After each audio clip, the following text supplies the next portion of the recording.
آناتولیا من درگوشان دای نوه زنزنیکان جنجولان دیا تیا هوا طفلا دوهه آناتولیا مز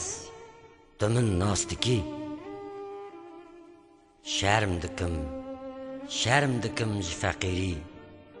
بر خلق و عالم تازی رود شتلین من دجمدن بدرامن کسات لدنیاین کو قطمر وددن گلین اتمی گلین برایتیه و خباتکاریه و ین به هوربونه د دنیاین حوزان و زنیاران ده ما بسری خواه و کلوه دمن دزانی حاتم دوتن به 1000 سالان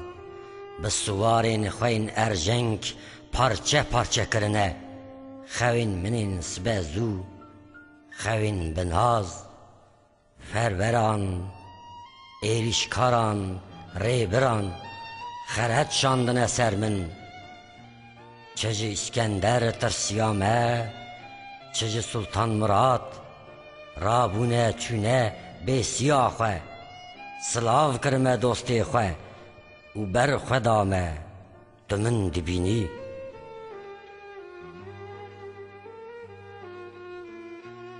چاوا هستکم بزان بی کوروغلیه قریلانه و لشکر مجهول باشه پیر سلطان و بدرالدین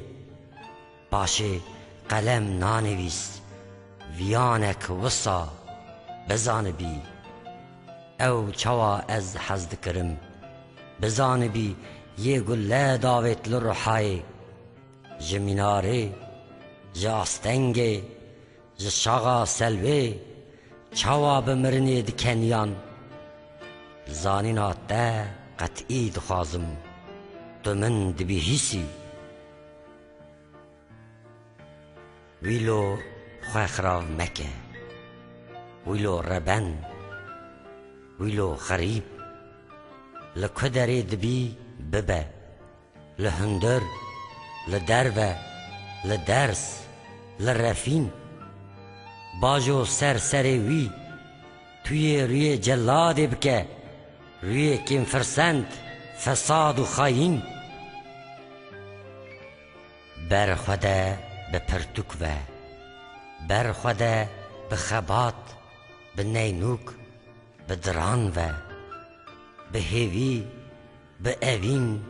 به خونه و بر خوده من رسوا مکه ببینه چواتم آفراندن جنوبه به دستین تین به ناموس و جوان ریزین من کرین من هند پیش روجه ده هر یک پارچه یک جهان اکو دوجی نای بردان کنچه یا حسرتا منا چند 1000 سالان زچاوین ته را دیمیسم هیو یک من لته تو من فهم دکی